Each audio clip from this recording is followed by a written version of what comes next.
Congress is unable to control its appetite for spending. Fortunately, there is more fiscal restraint at the state level. We get details from Jonathan Williams of the American Legislative Exchange Council on this American Radio Journal commentary. Have you heard the news? According to Paul Krugman, the economist at the failing New York Times, quote, "The war on inflation is over," unquote. In a post on X, the former Enron advisor included a chart of inflation that excluded food prices, energy prices, cost of shelter, and used cars prices. In other words, he excluded nearly everything in the inflation index that gives us a good understanding of how high inflation actually is. The post was so egregiously misleading that X fact-checking and X users in the comment section were more than happy to correct Krugman's blatant errors. Contrary to what the ivory tower folks like Paul Krugman and Treasury Secretary Janet Yellen claim, the inflation we have been living with now for the last 2+ years is not transitory, and the war on inflation is far from over, unfortunately, as most Americans are well aware. It is clear that families are tightening their belts. As my friend Andy Puzder has been pointing out since the start of this administration nearly, the paychecks of Americans buy far less than just a couple of years ago, even while the Biden administration continues to tell us that wages are up in the United States. The data, when analyzed honestly, reflect this truth. Since March of 2020, the U.S. dollar has lost 16% of its purchasing power. This is thanks to the uncontrollable spending and monetary policy in Washington, D.C. Nobel Prize-winning economist Milton Friedman wrote that inflation is always and everywhere a monetary phenomenon, in the sense that it can be produced only by rapid increase in the quantity of money over output. In plain English, inflation is too much money chasing too few goods.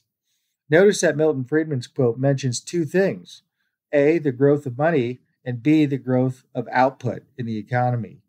Monetary policy, as we know, is determined by the Federal Reserve. In an attempt to tame inflation, the Fed has raised rates now 11 times since March of 2022, with the last interest rate hike is in July. Now, the Fed keeps hinting at another rate like probably by the end of the year.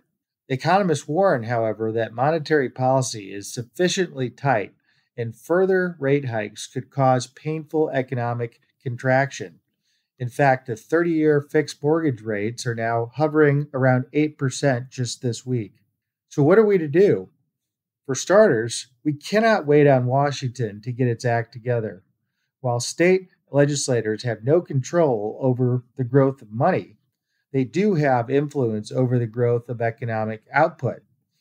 So what can state legislators in your state do to boost really this growth of output?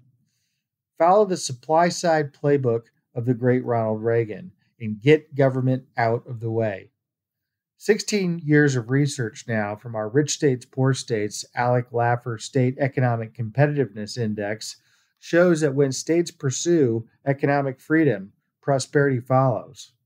States become lands of opportunity by reforming their tax codes in pursuit of a fairer structure and lower tax burdens, reforming regulations by cutting red tape, reforming education to give parents more rights, and reforming budgets in a way that prioritizes the core functions of government and eliminates wasteful spending across the board.